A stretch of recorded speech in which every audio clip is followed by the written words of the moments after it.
Was this the one that you had? Right here? Was this number 1?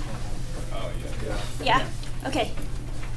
All right, cool. So we want a difference quotient that approximates the instantaneous rate of change of G at 4.5. So we go to G, and at 4.5, it's here. So we can take G of 5 minus G of 4 over 5 minus 4, and then get our slope is negative 1 plus 3 over 1 is 2. Okay, that's just 1 point right there for A. Questions? No? Okay, we go to B. Let H equals G of f of x, find limit as x goes to 4 of h of x. Use correct limit notation. So we've got to go to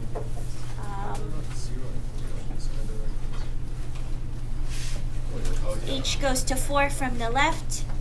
Limit h goes to 4 from the right of g of x. No, g of f of x. And this is g of f of x. Okay? All right, so how am I approaching g at 4 from the left? So g4 from the left-hand side is going towards negative 3, correct? No. Am I doing this right? Yeah. No, inside first, F. Okay. 4 from the left goes to 2. So its limit as, oh, and this should be X, not H. Okay, so it should be limit as H goes to, or X goes to 4 from the left of F is 2. So X goes to 2. But remember, back in Unit 1, I was like, oh, it's only going towards 2 from underneath because it's a composite function. And then this one is 4 from the right of f, so that's limit as x goes to 2 from the underneath of f as well. So then we have to evaluate the outside function, and then 2 from the left on G is 1, and 2 from the left on G is 1. And so then, since they're the same, then limit as x goes to 4 of h of x equals 1.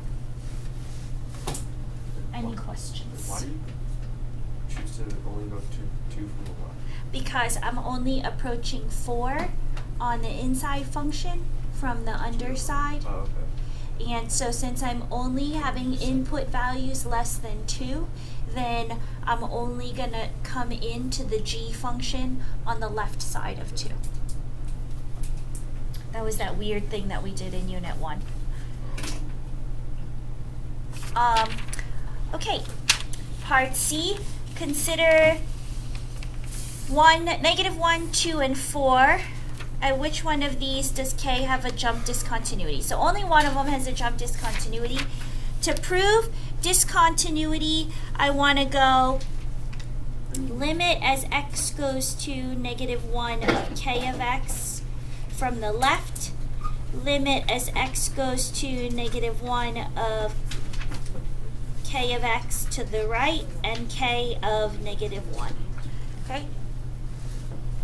And k is f plus g, so 1 from the left of f is, or negative 1 from the left of f is 0, and negative 1 from the left of g is negative 1. 1 from the right on f is 1. 1 from the right, negative 1 from the right on G is 1. So I've got negative 1 and 2. And since they don't equal each other, it doesn't even matter what K of 1 is. Since the limits both exist and they don't equal each other, I've got to jump discontinuity at x equals negative 1. I don't even have to do the other two because it just says which one of these values, so we already found it. And then your justification would be the two-sided limits don't equal each other. They have values, but they don't equal each other. Okay? Last part of the thing is, if we look at this f of x table, we notice that both sides, as they're approaching 1, go towards, kind of towards the same number. So I would say that we have a removable discontinuity at x equals 1. Not whole discontinuity, removable discontinuity. And then our estimate, well, I'll take the average of the two.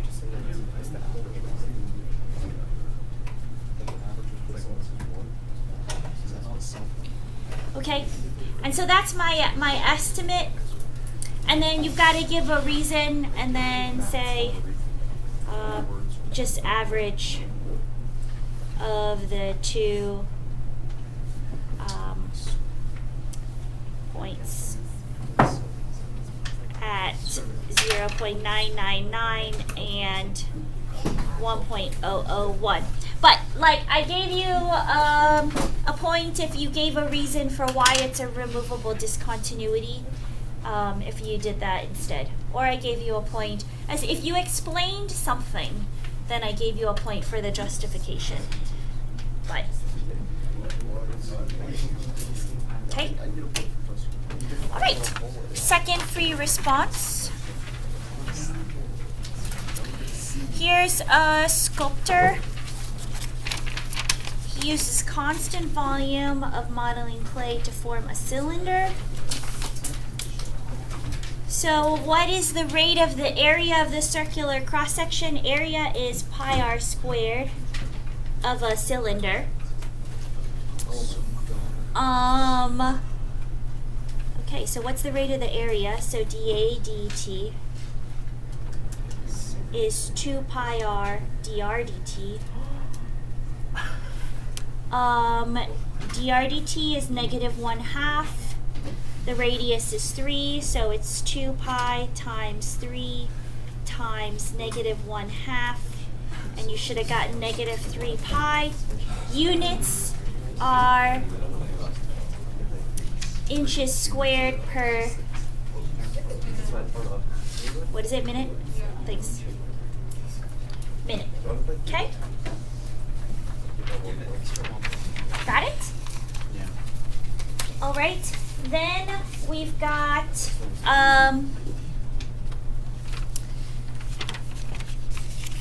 at what rate is the height of the clay increasing with respect to time? So we want dH dt. We're given this. So we find the derivative. 2 pi r h dr dt plus pi r squared dH dt by doing product rule, because we've got two variables, so we have to do product rule. Okay. Since the sculptor is using constant volume, then dV dt equals 0. R was 3. Dr dt was negative 1/2.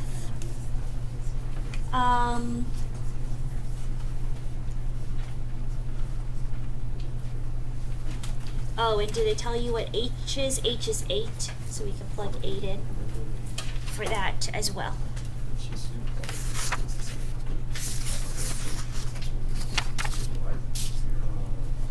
Because it's constant volume.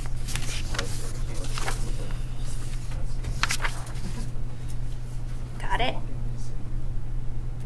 Alright, and then you solve for dH/dt. So this and this cancel. This one.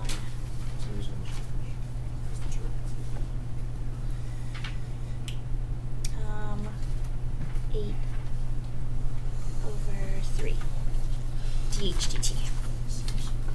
Units? Do you get units? Inches per minute. Wait, that's just like the ratio of the height to the radius, isn't it? Yeah, it ended up being that, yes.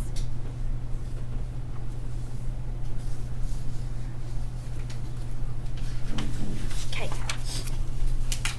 Last question was write an expression for the rate of change of the radius of the clay with respect to the height. So rate of change of the radius with respect to the height, that means I'm looking for dr dh. Okay, so if I want dr dh, I start again with the volume. Take the derivative. Pi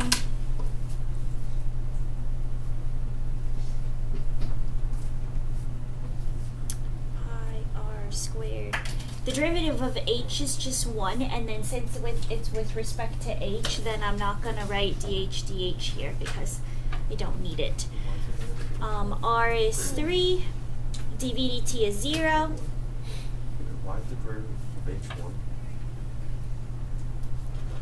Well, because I'm taking the derivative with respect to h.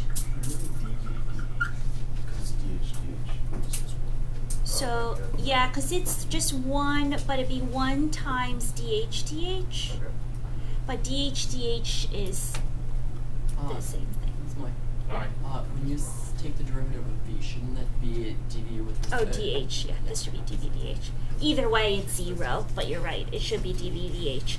R is 3. Dr dH is what I'm solving for. H is 8. And then you solve for dr dH. What do we get?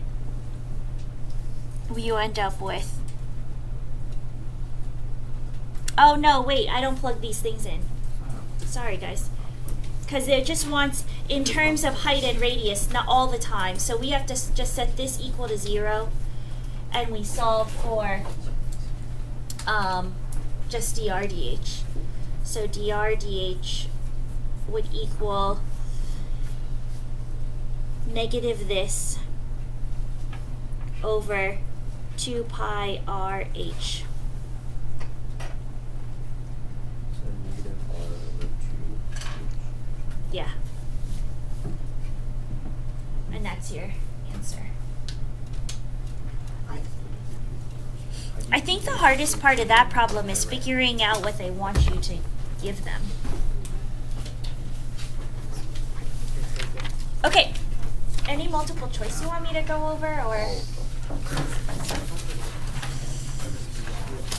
No. You tell me.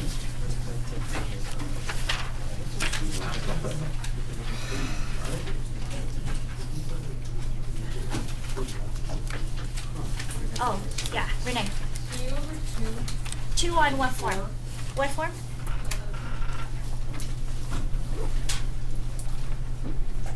B. B, okay. Do the tangent squared one? Yeah. Yeah. Okay, so tangent squared, I don't know the integral for. So, but I do know the integral of secant squared, right? So use a Pythagorean identity and change tangent squared to secant squared x minus 1. Okay? So once you do that, now I can integrate secant squared. That equals tangent. The integral of 1 is x. And then I can go from 0 to pi over 4. So then do tangent of pi over 4 minus pi over 4, and then tangent of 0 minus 0.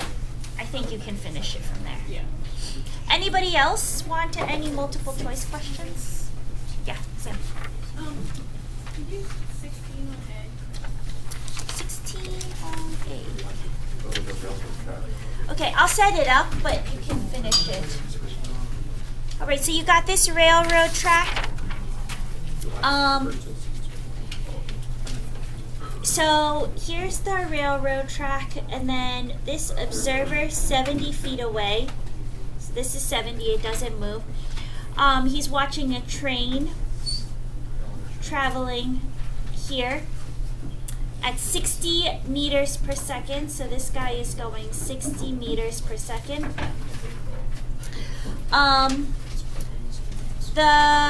How many meters per second is the train moving the observer? Okay, so we want to know the rate of this.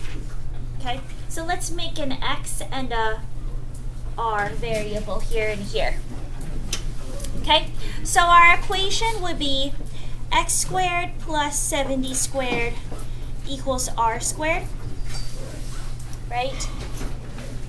And then we want to find the rate of the r, so it would be 2x dx dt. The derivative of 70 is 0, equals 2r dr dt. And then if he's going 60 meters per second and it's after 4 seconds, then x should be 240. dx dt is 60. And then you solve for